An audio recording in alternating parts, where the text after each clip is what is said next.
नमस्कार प्रेक्षकांनो, सावळ्याची जणू सावली मालिकेच्या आजच्या भागामध्ये आपलं स्वागत आहे.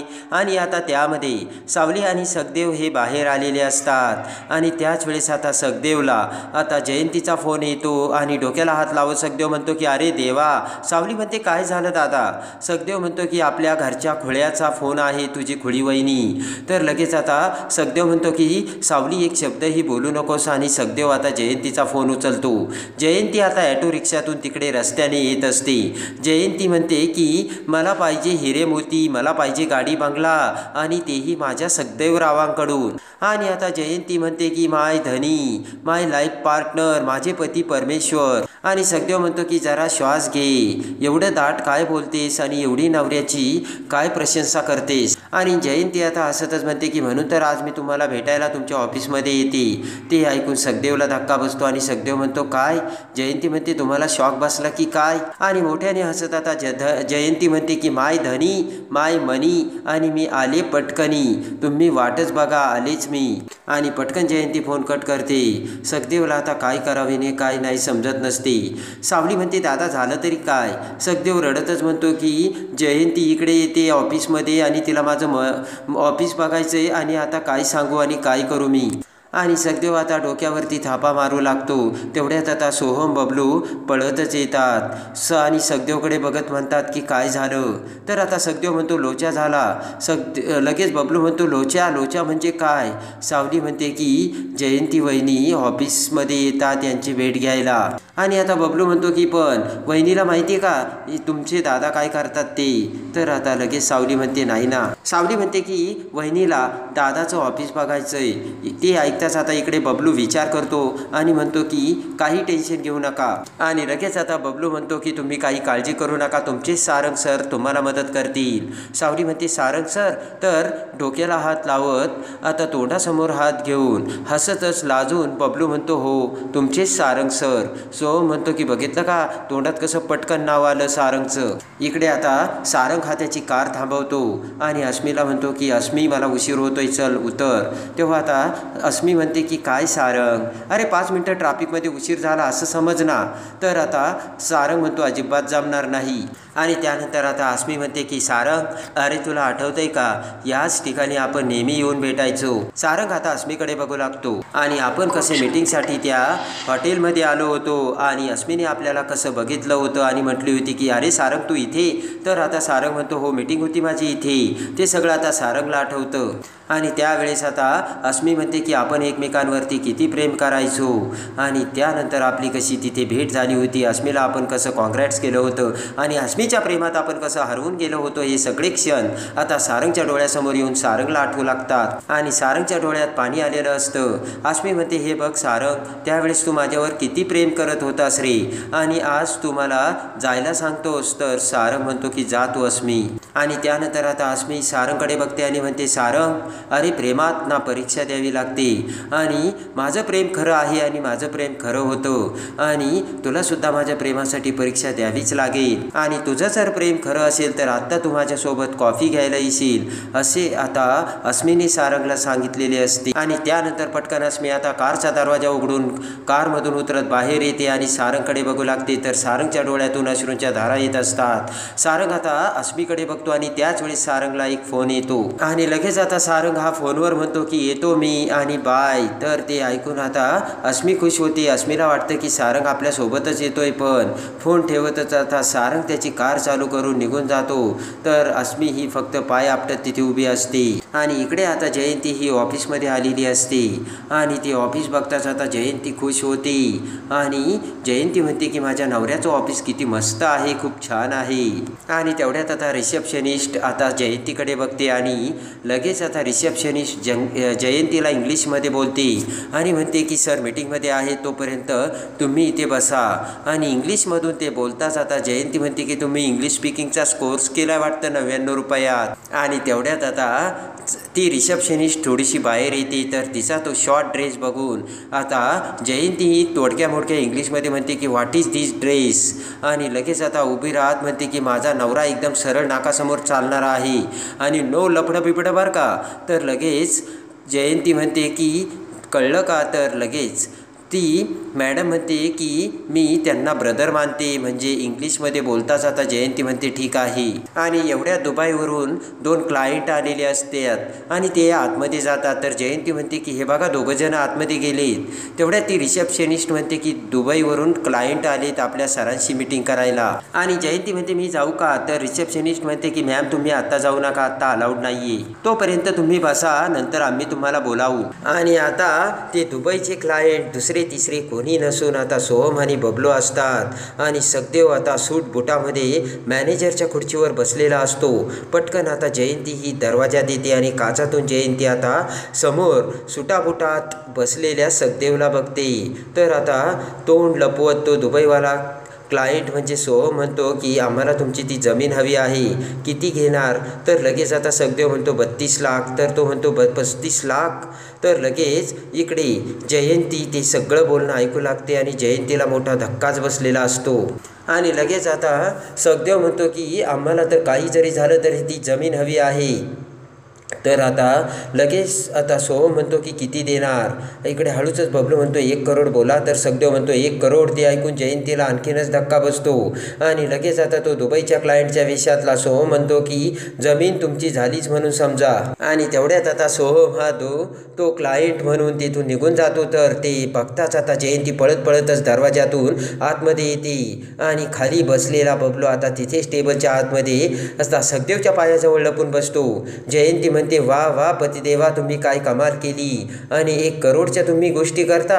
सखदेव म्हणतो की करोड काय, ते मिलियन बिलियन काय म्हणतात ना, ते सुद्धा इथेच चालतात. जयंती म्हणते की आपण ना आता तुम्ही बघाच किती मोठा बंगला बांधू आणि तो मेंदळ्यांच्या घरचा बोलका बावला आहे ना त्याला आपण कामाला ठेवू. बबलू आता ते सगळं ऐकत असतो. आणि पटकन आता जयंतीने जेवणाचा डबा आणलेला असतो. तो जेवणाचा डबा बाहेर काढत जयंती लाडातच आता सखदेव सोबत प्रेम करू लागते, प्रेमाने बोलू लागते. जयंती म्हणते प्रेमाने बायकोने एवढा डब्बा आणलाय ना, तर आता आपण अगोदर जेवण करूयात. आणि इकडे आता सावली ही चंद्रकांत रावांकडे कॉफी घेऊन जाते. आणि तेवढ्यात आता चंद्रकांतराव म्हणतो की थँक्स सावली. आणि सावलीकडे बघत चंद्रकांतराव म्हणतो काय ग सावली, काळजीत दिसते. तेव्हा आता सावली म्हणते तुम्हाला तर माहिती आहे ना दादा आपल्याकडे काम करतो. चंद्रकांत म्हणतो हो ना. सावली म्हणते पण जयंती वहिनीला काय वाटतं माहिती आहे का, आपला नवरा ना मोठ्या कंपनीत कामाला आहे आणि त्यामुळे आज त्या भेटायला जाणार आहेत, तेही आपल्या कंपनीत. तेव्हा आता चंद्रकांतला धक्का बसतो. आणि सावली म्हणते की माझ्या इथे कुणालाच माहीत नाही दादा आपल्या घरी काम करतो म्हणून. आणि त्यानंतर आता सावली म्हणते मला फक्त एका गोष्टीची काळजी वाटते, जर वहिनींना जर हे कळलं आणि त्यांनी घरी सांगितलं तर घरच्यांना खूप वाईट वाटेल, त्यांना खूप त्रास होईल आणि हे सगळं मला काही आवडणार नाही, असे सावली चंद्रकांतला बोलते. आणि लगेच आता चंद्रकांतराव विचार करत म्हणतात सावली तू सारंगला हे सगळं सांगितलं का? तर सावली म्हणते हो. तेव्हा आता चंद्रकांतराव म्हणतात की हे बघ सावली, सारंगला तू हे सगळं सांगितलं ना, मग तू काही काळजीच करू नको, सारंग एकदम बरोबर करतील आणि यातून तो नक्की काहीतरी मार्ग सुद्धा काढेल. आणि एवढ्यात आता जयंती ही सखदेवला घेऊन बाहेर येते आणि लगेच आता पिऊन तिथे म्हणतो की साहेब मॅडमसाठी मी कॅब सुद्धा केली बरं का. तर सखदेव म्हणतो की बरं झालं. तर जयंती म्हणते अरे वा माझ्यासाठी कॅब सुद्धा केली आणि तुम्ही येता का? तर सखदेव म्हणतो नको नको, एक माणूस गेला, 1 करोडची डील झाली, आता दुसरा माणूस येणार आहे आणि 2 करोडची डील आहे. आणि आता जयंती म्हणते मी इथेच बसून राहते. सखदेव म्हणतो की असं काय करतेस तू जयू, एवढं मोठं ऑफिस मी सांभाळतो आणि त्याची बायको इथे ऑफिसात एकटी बसणार आणि मला ते आवडेल का? आणि इकडे आता सावलीने ह्या सखदेवला कॉल केलेला असतो. सावलीचा आलेला फोन बघून आता सखदेव जयंतीला म्हणतो हे बघ तुझ्या साऊचा फोन आला. तर लगेच जयंती तो फोन आपल्या हातात घेऊन उचलते आणि म्हणते की सावली अगं मी कुठे माहिती आहे का, ऑफिसात आले आणि खूप मोठं ऑफिस आहे बरं का. सावलीला आता ते खूप विचित्र वाटत असतं. जयंती म्हणते तुला माहिती आहे का सावली, इंग्लिश बोलणारी बाई यांनी रिसेप्शनिस्ट म्हणून सुद्धा ठेवली बरं का. आणि लगेच आता जयंती म्हणते की काय सांगू मी सावली, किती मज्जा केली आणि मला खूप छान वाटतंय. आणि त्या तुझ्या पांढऱ्या पालीला ना तिला सांग आता माझा नवरा किती उच्च पदावर पोहोचलाय तो. आणि लगेच आता जयंती फोन कट करते. सावलीला ते ऐकून फार बरं वाटलेलं असतं आणि विठोबाकडे बघत आता सावली म्हणते विठोबाया तूच आता आमच्या पाठीशी आहे. आणि तेवढ्यात ती रिसेप्शनिस्ट आता समोर येते आणि त्यानंतर आता लगेच रिसेप्शनिस्ट म्हणते की मॅडम तुमची कॅब आली बरं का. तर लगेच आता जयंती म्हणते की ठीक आहे आणि जयंती बाहेर जाते. तो आता सोहम आणि बबलू सखदेवकडे येतात आणि सखदेव आता त्याचा सूट बूट काढू लागतो. सखदेव म्हणतो की थँक्यू बरं का, आज तुम्ही दोघांनी मला वाचवलं. आणि लगेच आता बबलू म्हणतो की सखदेव दादा बस का, तुमची असेल ती बेबी तर तुम्हारे लिए कुछ भी, असे सोहम आता सखदेवला बोलतो. तर सखदेव खुश होतो. आणि तेवढ्यात आता सोहमला आता सारंगचा फोन येतो. लगेच आता सोहम म्हणतो की सारंग दादा, तर लगेच सखदेव बोलू लागतो आणि म्हणतो की सारंग सर. तर सारंग म्हणतो ऑफिस कसं वाटलं दादा. तर सखदेव आता डोळ्यात पाणी आणत म्हणतो की धन्यवाद सारंग सर. आणि सारंग खूप खुश झालेला असतो. आणि आता सखदेवला डोळ्यात पाणी आलेलं बघून सारंग म्हणतो की हे बघा, इमोशनल एवढं होऊ नका दादा, मी आता गाडी चालवतो, नाहीतर आता मी सुद्धा इमोशनल होईल. आणि त्यानंतर आता सारंग फोन ठेवतो. इकडे आता तारा तिच्या बेडरूममध्ये असते आणि ताराला सोहमचा फोन येतो. आणि पटकन आता सोहम म्हणतो की तुझ्यासाठी मी सरप्राईज देणार आहे.